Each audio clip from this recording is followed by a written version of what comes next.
Okay, we're on.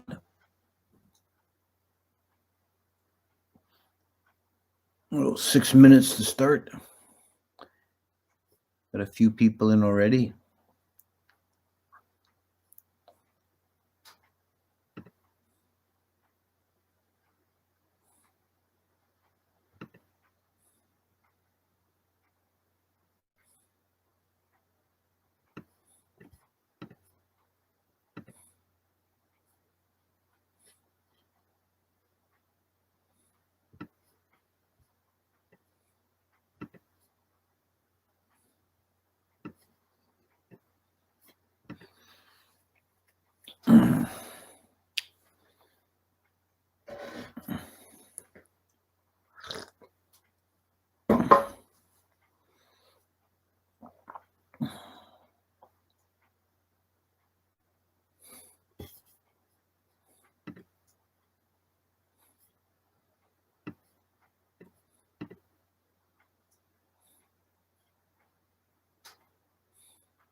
Good.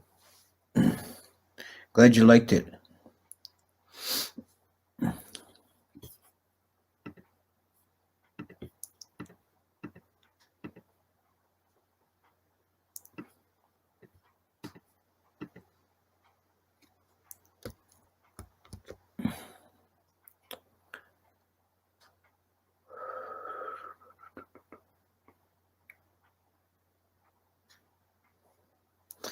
Another couple of minutes and we get started.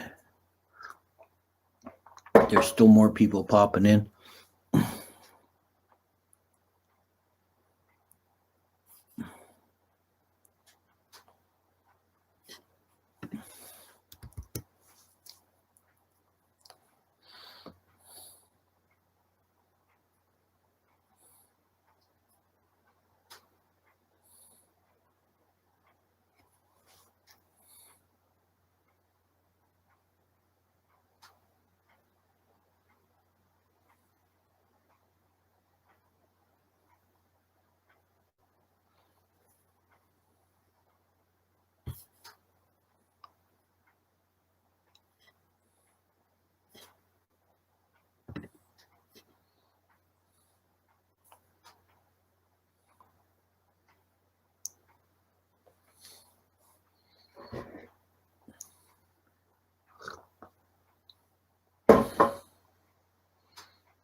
It's 6 o'clock. Namo tassa bhagavato arahato sama sambuddhasa. Namo tassa bhagavato arahato sama sambuddhasa. Namo tassa bhagavato arahato sama sambuddhasa. So we finished up several episodes going through the cosmology, and I'm going to do now two talks on jhana. Thought I'd break it up into two talks. This evening I'm going to focus on the five nivarana, the five hindrances, and next week I'll focus on the jhana factors. So some words about jhana in general. The word jhana is is a Pali word. The Sanskrit is dhyana, and it may be of interest to know that becomes that's the same word that becomes in Chinese. It becomes Chan, and in Japanese becomes Zen. And in the suttas, it's very important, and it's almost synonymous with meditation. One of the words that is commonly used for meditation, or the verb to meditate, when you see that in translation, it's often the Pali janeti, Jhaneti, janeti, which means to do jhana. So meditation is pretty much synonymous with doing jhana. Now, it seems that approaching this topic has its difficulties. One is, I think, people have all sorts of preconceived ideas, and they often think of jhana as something impossibly difficult. And another real issue is, if any of you have done any reading or listening to different teachers talk about jhana, you can often become confused and frustrated because there seems to be so many different takes on it. You can often find disagreements in descriptions and interpretation, probably around the area of jhana more than anything else. And I'm just talking about just within Theravada Buddhism, never mind going beyond that. So it becomes a bit difficult to find your way through. So I'll state at the outset my own take on it, which general idea, which not everyone would agree with, but I find it thinking of it this way cuts through a lot of the contradictions and difficulties. Is instead of thinking of the four jhanas as clearly defined discrete states, it's probably better to think of samadhi as a continuum. And the actual boundaries between when someone is in jhana or when they're in first jhana, second jhana, third jhana, etc., are not so sharply defined as some of the texts may lead you to think.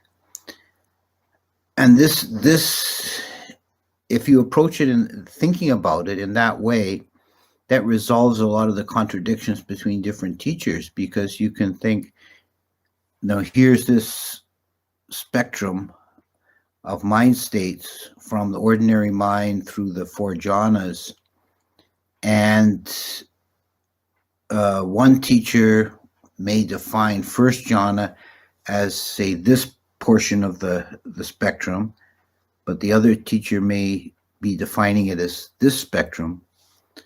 So that the contradictions end up being really just a matter of definition. They're not.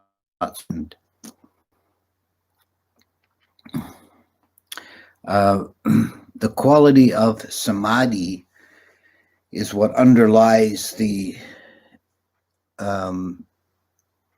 states of jhana. Is the primary quality developed in samatha meditation. And I should maybe also make this distinction clear between samatha and vipassana. We generally talk about the theory of meditation as being different kinds of meditation, and the two broad categories are samatha and vipassana. Vipassana is meditation that is based on clearly seeing the objects of consciousness, and it's actually a more difficult meditation to really master, and it culminates in the realization of nibbana. So it's really like the higher path or practice.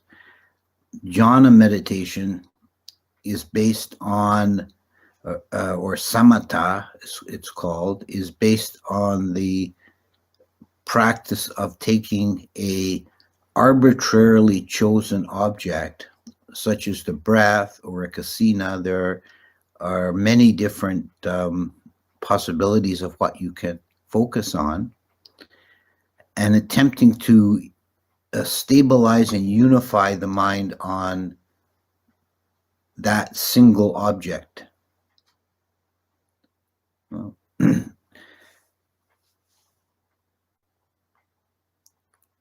So this is the underlying idea of doing samatha meditation, whereas with vipassana, you're not really choosing an object. You're attempting to observe whatever arises. So it's kind of a moving target.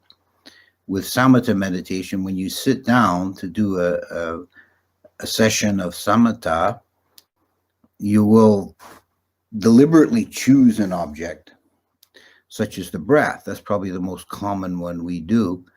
But you can also, like metta meditation, meditate on the feeling of loving kindness, or a kasina meditation, which is you're using a visual object as your point of focus. So there's a different skill set involved in vipassana and samatha. And I found that people who, like many Westerners, begin their meditation careers with vipassana. Often their first approach is with vipassana, and they may do that for some years before they take up samatha, which is kind of reverse. It is actually reverse, the opposite of the way recommended by the Buddha, that samatha is a essential preliminary practice. Before you can do vipassana easily, you should have some degree of mastery of samatha. And what happens with people who start with vipassana, they often find it very difficult to pick up samatha because of the different skill that's involved. And it's to someone who's really seeped in the vipassana tradition, it sounds sort of counterintuitive, but what you really need to do samatha well is to master the skill of non-attention. In vipassana, they're done properly, there really are no distractions because everything can be an object. But in samatha, everything other than your chosen object is a distraction from that and should be disregarded. Not forced out of the mind with force of will, but allowed to fade naturally by non-attention. by disregarding any other object, whether it's a thought or a feeling or an external object like a sound, merely allow it to fade away by not attending to it. If you don't pay attention to any object, you're not feeding it any energy, it will tend to dissipate. So you allow only the chosen object into consciousness. And as I said, the primary quality of mind needed is samadhi. And that's a very important word. And we should be clear about the meaning of the word samadhi. If you're reading Buddhist books in English translation, you'll often encounter the word concentration. That's usually given as the translation for samadhi. It's kind of the standard translation. And I've come to really dislike that translation. I don't think it's really correct, and I think it's misleading. One of the issues I see commonly with people is pushing too hard. They kind of strain the mind because of this idea of concentrating. You're supposed to concentrate on the breath. That's quite wrong. Try to get that word of concentration right out of it, and look at what samadhi really means. It's defined in the Visuddhimagga and the Abhidhamma. It's defined as non-wavering. So it's better thought of as stability or stillness. When you concentrate, it means you narrowing down, right? Like if you have a concentrated solution, it means it's been dissipated down to a finer, more high degree. Or you concentrate, you have to concentrate, you're solving math problems, you have to concentrate on it, right? That's entirely the wrong state of mind for doing meditation. The mind should feel peaceful and calm and expansive. It's not a narrow, the mind that has good samadhi and the mind that's going into jhana is not a narrow mind. You're not narrowing the mind to a point. And this is what people try to do, and it's very wrong, and it strains the mind. You can only hold that for a short while. What you're trying to do is keep the mind still. So the mind is wide open, expansive, and think of it, I find it's very useful to describe it this way. Don't think of putting the mind onto the breath or whatever object you're using. Think of opening the mind to the breath. Let the breath come to the mind. Let the breath fill the mind. The mind is vast, expansive, without limit. But it's only filled with the breath. Think of when we talked about the Brahma gods. Their consciousness is the equivalent of the mind in jhana, and it's not a narrow mind at all.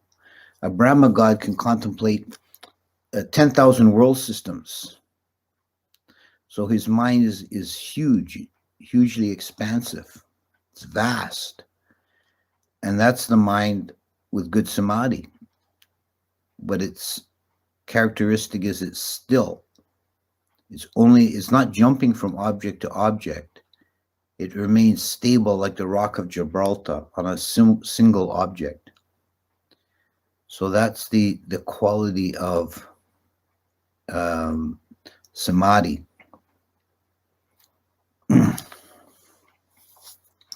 Now, another way to think about jhana is don't think of it in terms of going somewhere, attaining something new, accomplishing something. in really what you're doing is allowing the mind to experience a more natural and primordial state of being. And we're going to talk, I'm going to focus today on the 5 hindrances, the nirvana. And these are mental states, defilements of the mind that obstruct samadhi. They're particular lists related to development of samatha meditation. And if the 5 hindrances are not present in the mind will naturally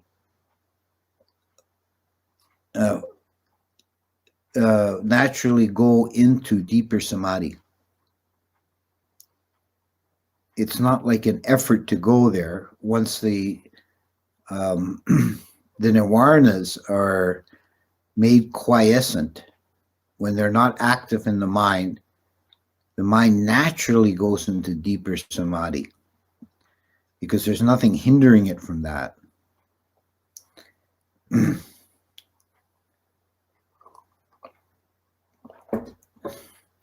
If you want to, again, go to the cosmological comparison, if you recall, a couple of weeks ago, I spoke about the Aganya Sutta and the origin of human consciousness on this planet, according to that sutta, comes from the Abhasara Brahma gods of the 2nd jhana level, who then fell to earth and became entangled in coarse matter. So in that kind of mythological or cosmological sense, going into jhana is actually remembering something that's more natural and more ancient, is more natural to our being than this complex mind states of the sense desire realm. We're returning to a more basic level of consciousness. And nothing new is actually being added to the mind. It's not something out there that we're seeking. We're just trying to allow the mind to experience this more natural, pristine state by removing obstacles and allowing the mind to experience that simplicity and purity.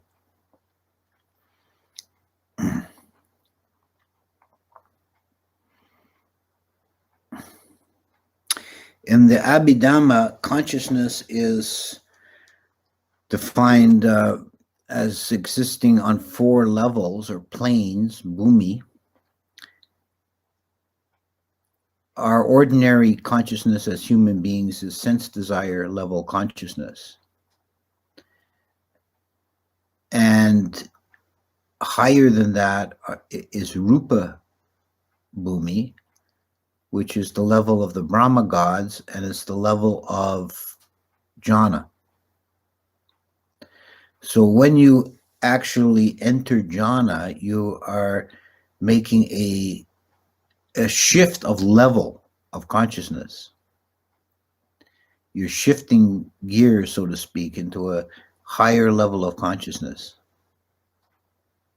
And this higher level is, to call it higher is using a spatial metaphor that might be in some ways misleading. It's a more natural state. It's a less complex.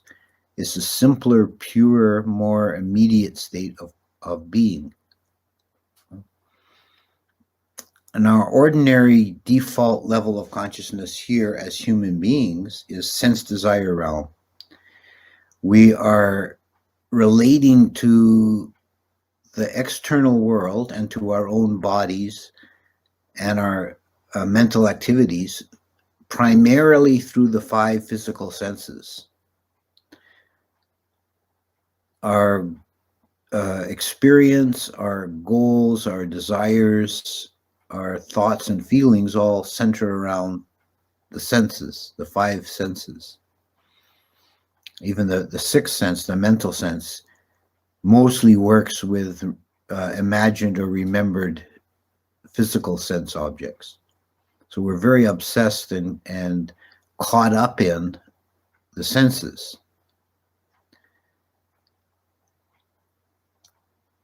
And it's difficult for us to even imagine.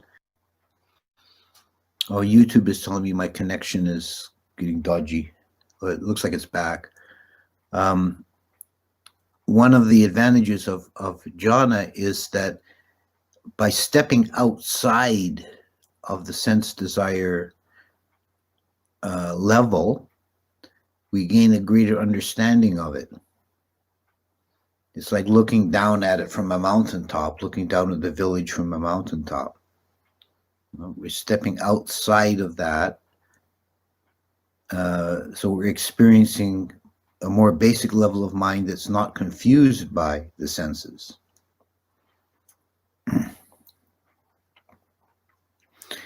So the five nivarna are the things that hold us within that first level of consciousness. They keep us tied up in that. The word nivarna, translated hindrance, literally it means something like a wrong path, a byway. And they're best thought of not as obstacles like roadblocks, but as detours. Like the mind wanders off down these byways and it doesn't advance further deeper into samadhi if it's caught in these nivarnas. And there are five of them. Kamachanda, which is sense desire. Vyapada, which is ill will. Tinamida, is sloth and torpor. Uducha kakucha, which is restlessness and worry. And vichikicha, which is uncertainty or skeptical doubt. So we'll go through them. Kamachanda, sense desire, is the interest of the mind in this world of the senses. And in terms of as a nivarna and an obstacle to samadhi, it's to be thought of very broadly. It's not just obvious sense desire, like fantasizing about sex or food or something. It's going out through the senses for diversion, amusement, entertainment. As long as you're going out through the eyes, ears, nose, tongue, body, then you're not deepening your samadhi. So becoming distracted by sense objects.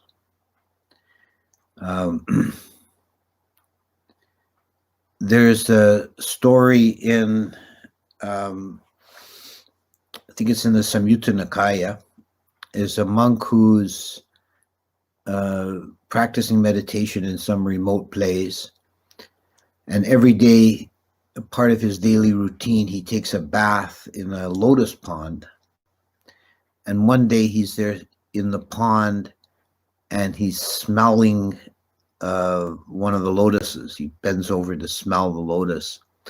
And he hears a voice from the shore crying out, "Thief, thief, you're a thief." And he looks around and says, "Who's that? Who's speaking to me?" And it's a dewa, it's a forest dewa. He says, "I'm no thief. I've never stolen anything." And she says, "You're a smell thief. You're a thief of odors." And it goes on to talk about the sense restraint. The sense restraint, indriya samvara, is a very important adjunct to developing meditation. If you're serious about deepening meditation during a period of time, like if you were on a retreat, you should make an effort to practice sense restraint. And even if you're doing a daily practice, like for an hour, don't Don't allow yourself to become distracted by sense objects. You need to rein the senses in. This is the main reason why it's recommended when you're on retreat to take the 8 precepts, because the additional precepts are all aids to sense restraint. They're cutting off avenues you can use to amuse and divert yourself. Because as long as you're going out through the senses, you're not advancing beyond the senses. You're still caught in that first level of consciousness. So kamachanda is very, if you're trying to develop samatha and you're finding yourself wandering off in the senses, either in the imagination or in actual physical senses of paying attention to smells and sights and so on, then you need to be aware of that and rein it in. The second one is vyapada, which is ill will, and this is negative states of mind, and it's to be broadly defined as well in terms of any kind of negative state of mind, from anger, hatred, all the way down to like a minor irritation.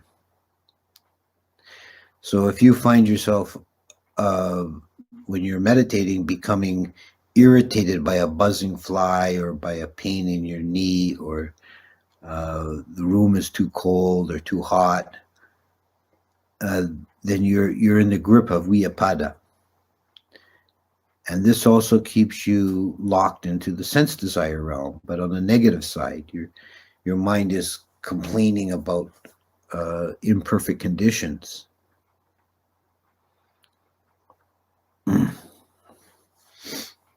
this is, in some ways, it's just the negative flip side of kamachanda. One is the delight or interest in sense objects, and one is irritation or ill will towards them. Whereas the way forward is non-attention to them.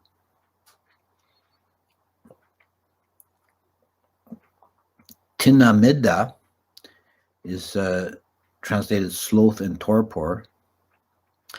And the translation, I think, was chosen to try and imitate the dual word in Pali. Pali has this habit of this kind of a literary thing of putting close synonyms together. And in some texts in Pali, you'll see a whole list that it becomes very, very difficult for translators. They have to come up with synonyms in English, but they'll have when they're trying to emphasize a point in Pali, there'll be like 4, 5, 6 close synonyms. And often these words like tinamidda is referring to mind state of dullness and torpor. Visuddhimagga actually distinguishes between tinamidda as tina being dullness of the citta, and midda as being dullness of the cittasika. But really that's experienced as one and the same thing. It's dullness, heaviness, sleepiness, the mind that's not bright and engaged. And this can become a very very pernicious kind of a defilement. You can get really caught in it. And it has some one reason it's so difficult is because it has some family resemblance, let's say, to samadhi. The mind that's gripped in tinamidda can be relatively stable. It's not really restless or wandering around, but that's not because it's bright and clear and filled with the object of consciousness. It's just because the level of consciousness has sunk and the mind becomes very unengaged and dull. So it's actually recommended when you are caught in the grip of tinamidda, then don't make a effort at that time to deepen your samadhi. Don't try hard to keep the mind still. That's not the critical thing at that time. First, you have to wake up.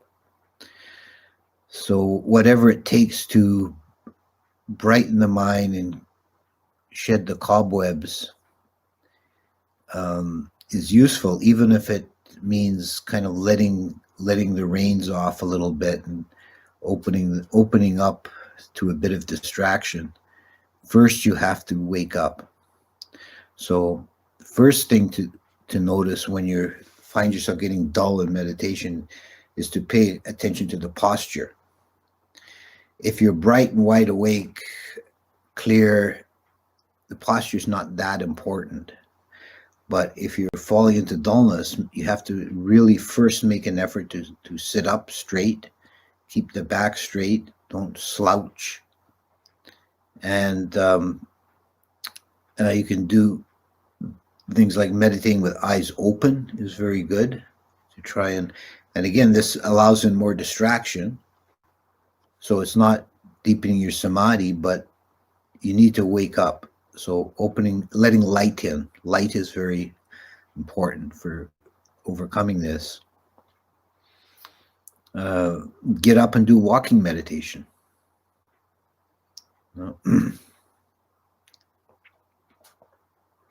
There are many things. There's a sutta where the Buddha is talking to Moggallana in his early days when he was struggling with this defilement.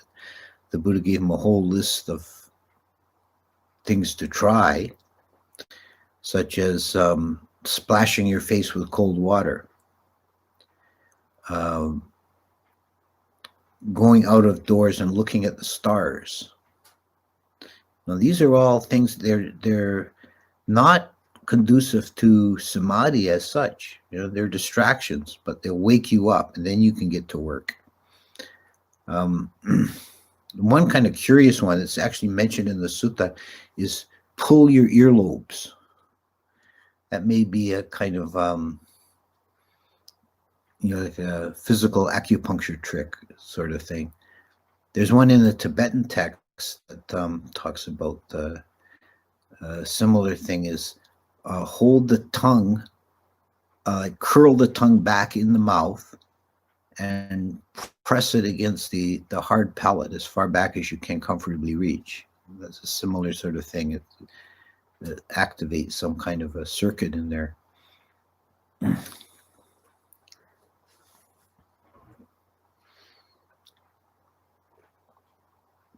I recall one early retreat I did when I was still a layman, and I was having some trouble with this. And my teacher at the time suggested I go outside and walk barefoot in the snow.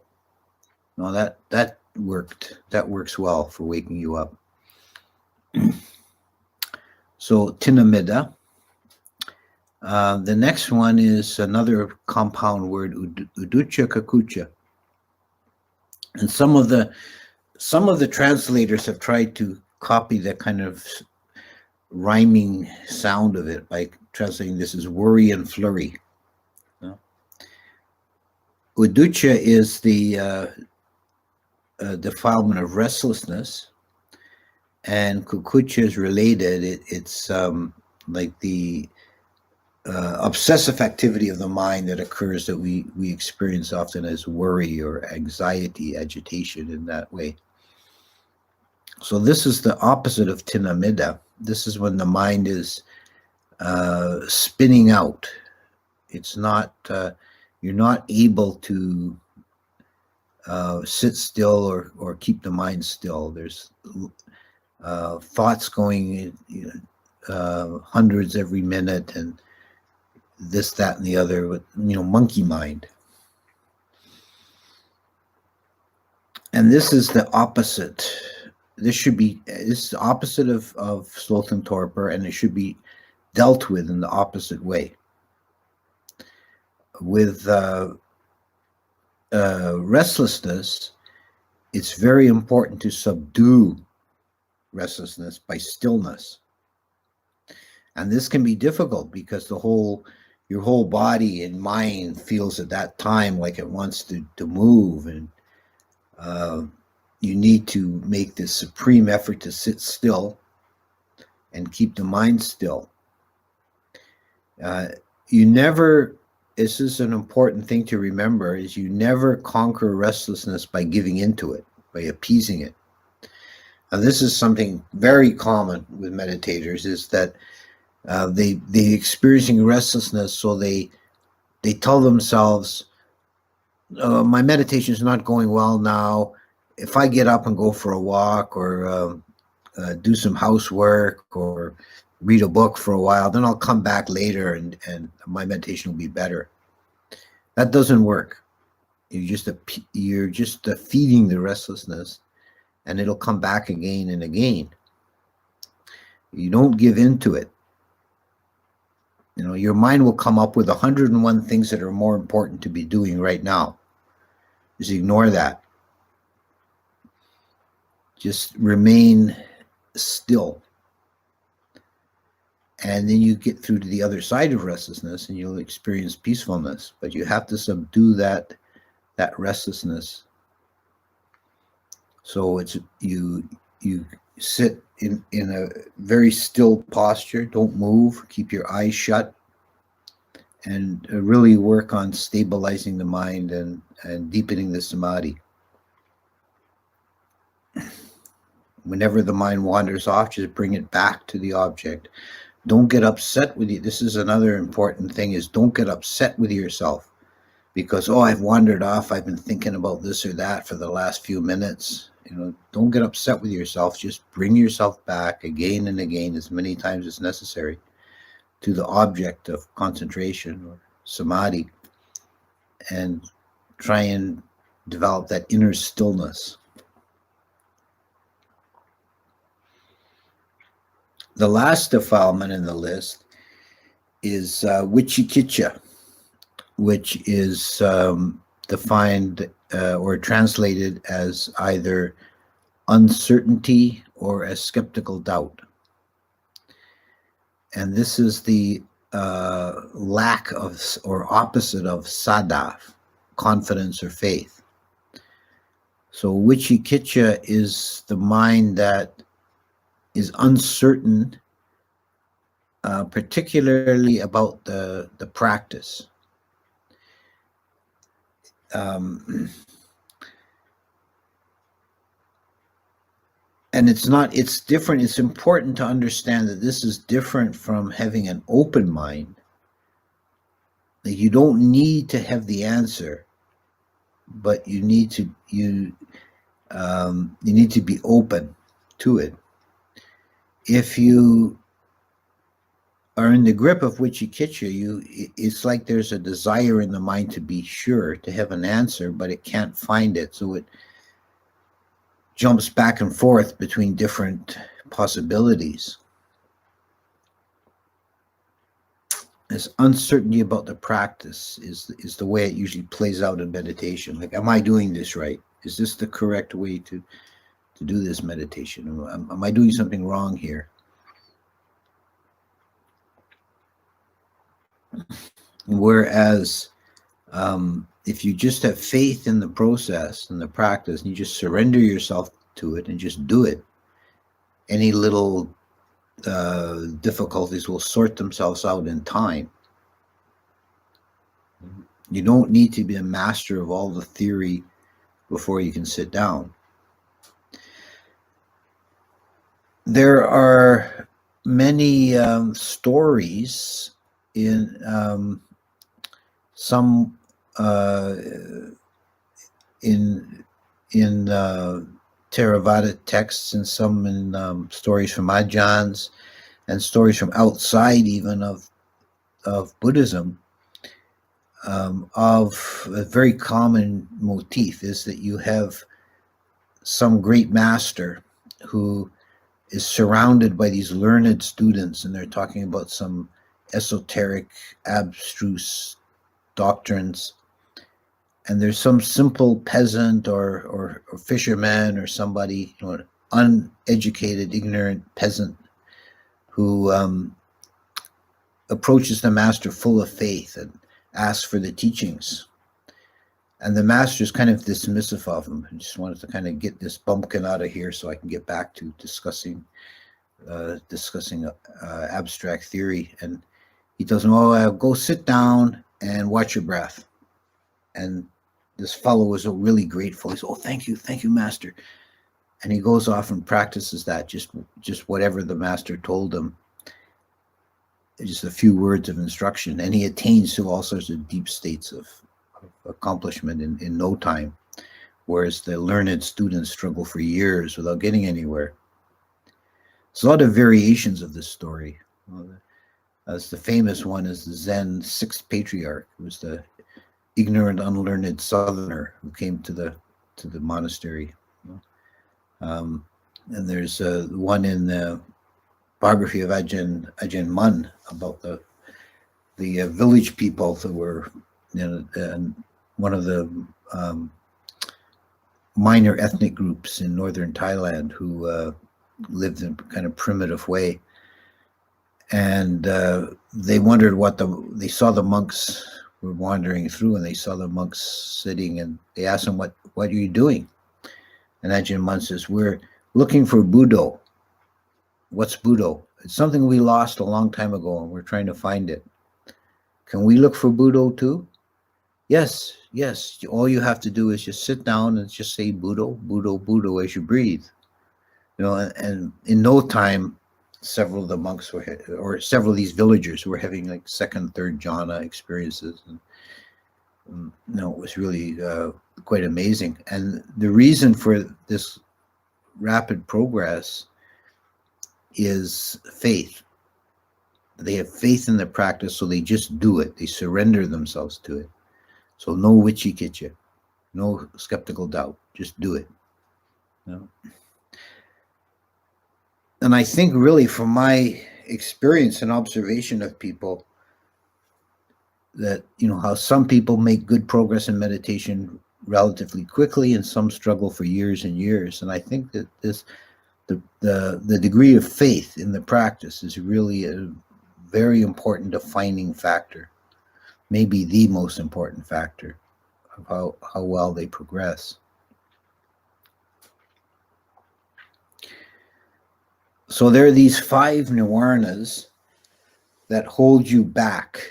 They keep you running around in this lowest level of consciousness, in the sense desire level, and bind you up in it. They confuse you. Right? You're wandering down these various side paths of distraction. And if the nivarnas are made quiescent, if you're able to subdue them and allow them to settle out, and they're not present, they're not bothering you, then there's really little to be done. The mind just naturally drifts into deeper states of samadhi and into jhana. It's like the obstacles are removed. That's the natural course of the mind.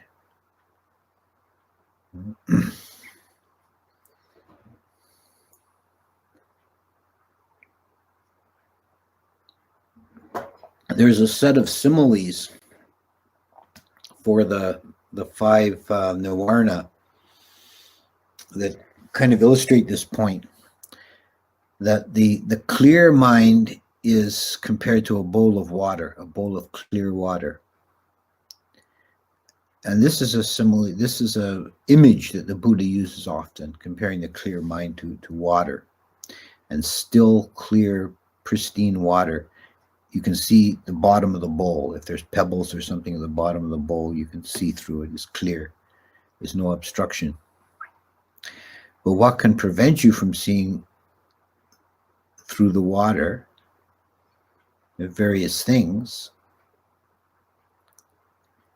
You can throw colored dye into the water. Now it's pretty, but it's not clear.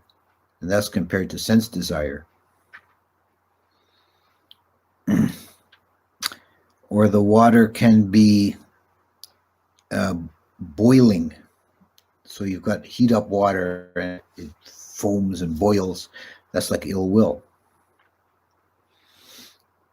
Or the water can get covered by scum, like pond scum, like growth on top of the water. That's like tinamida, which feels like that. It feels like a heavy weight on you. Or the wind can be whipped up by the wind, and that's like uducha kakucha, restlessness. Or the water can be cloudy, like dirty. That's like a wichikicha, uncertainty.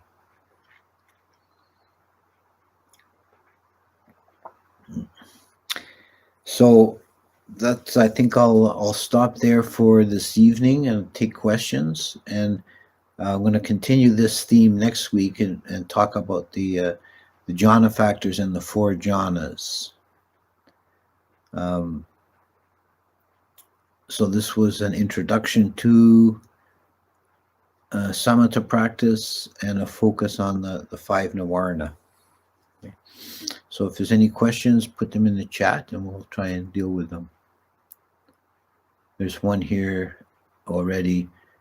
Is it related to papancha? Yeah, papancha is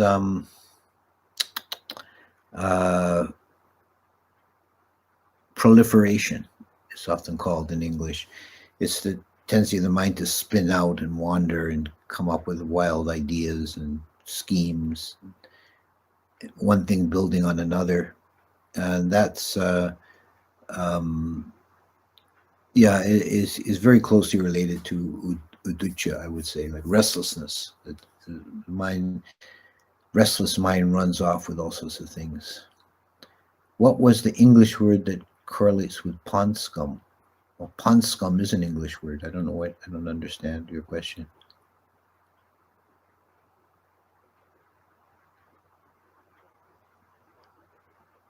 Do you mean which nivarna is it related to? It's related to sloth and torpor, tinamida.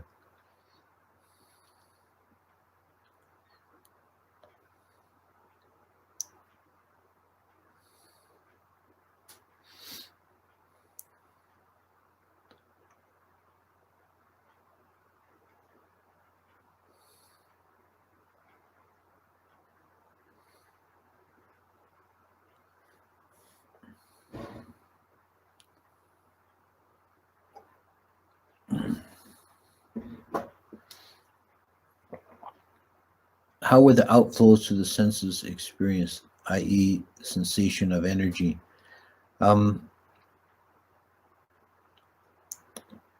Well, they're experienced as a wandering of the mind.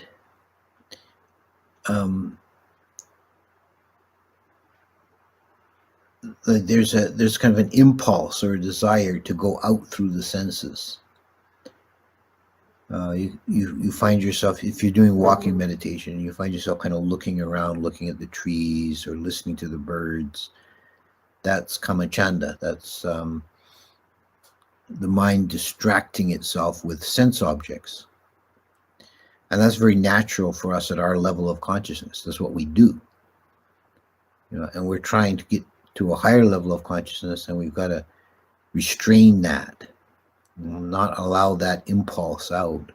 When, as long as you're going out even in these little ways, then you're keeping yourself locked in that lowest level of kamachanda.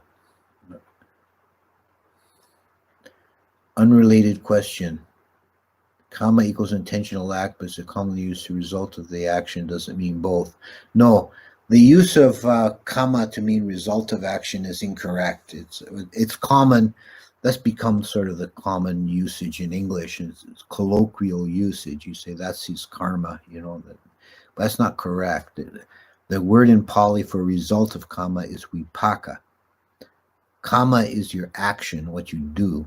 You know, if you're going to use them technically correct, that's kama does not mean the result of that. There's a separate word for that, which is vipaka.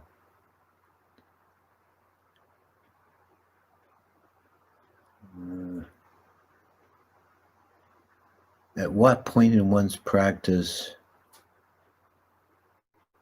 should one become concerned with jhana?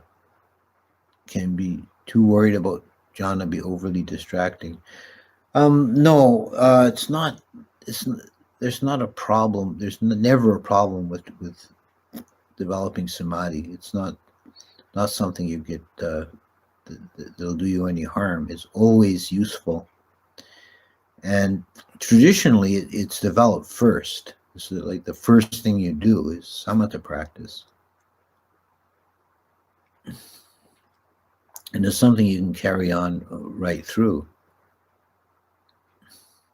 Here's a question: how does one differentiate between access and first jhana? Personally, I don't like to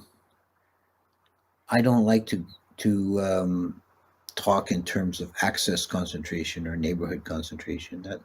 That's something that came in with the Visuddhimagga. It's kind of a late development, which my take on it and is the Visuddhimagga tends to be a bit too rigid in its categories and definitions. And as I said at the outset, it's best to see development of samadhi as a kind of a spectrum. So they invented this category of access concentration for the mind that's got deep samadhi but's not quite in jhana. So it becomes just a matter of definition. What do you call access concentration, and what do you call jhana? And I don't find it useful to obsess over these definitions. They're useful as general guidelines or signposts, but they're not.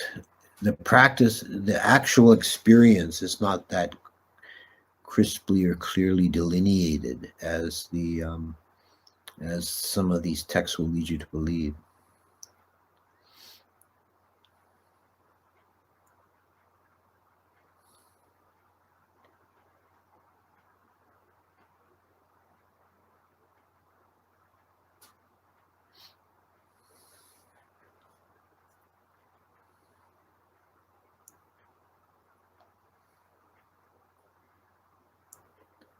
Is jhana absolutely necessary for attainment of enlightenment? Well, the short answer to that is yes. The Abhidhamma description of the states of mind leading to path and fruit or enlightenment does require the mind to experience jhana. But there was also mention in the suttas of when the Buddha is talking about different paths of practice. One of the ones he mentions, without ever describing it in detail, but just as a mention in a list, is bare insight. And that's taken to mean insight without prior development of jhana. And you'll find if you study the Burmese masters, like I'm somewhat familiar with the writings of Ledi Sayadaw and Mahasi Sayadaw, they base a lot of their work on a strict following of the Abhidhamma theory.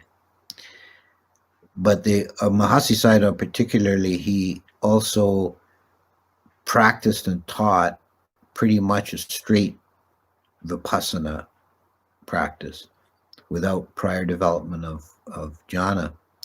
And they call that bare insight.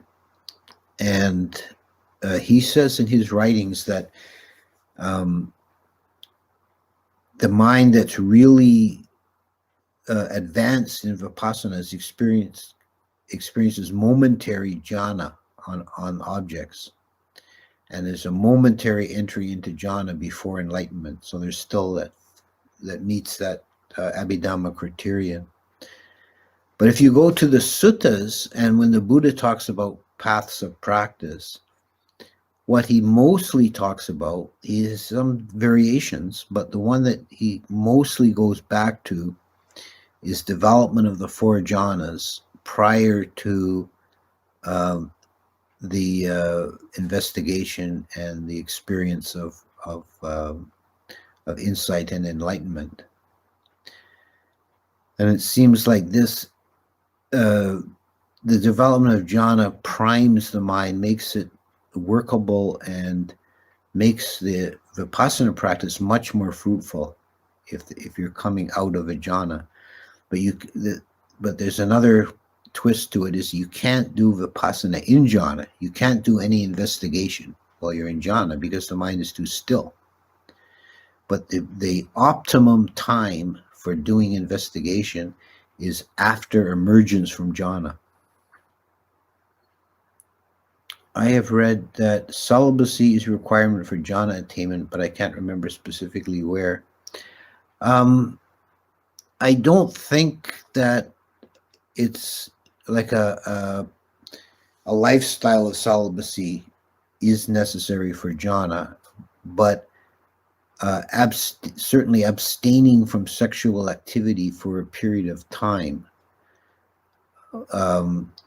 would be necessary, because of obviously sexual activity is hugely sense desire based. I mean, it completely locks you into that level of consciousness. Is vision one of the five hindrances? No, vision is not a hindrance, but the desire or interest in vision or other senses is. That's kamacchanda. So so for example, if go back to the example of you're doing walking meditation. So you're walking on a walking path. The recommended way is to have your vision downcast, so legs, say, a 45-degree angle. So you're looking at the ground ahead of you. So it becomes functional. You're just looking to make sure you're not stumbling on a root or something. But so that's not a hindrance. That's not a problem. But it becomes a hindrance if you start looking around at the trees and taking an interest in pretty rocks or flowers or butterflies or something. Then you're falling into kamacchanda. I mean vision during meditation with eyes closed. Oh, okay. Okay, this is a whole nother big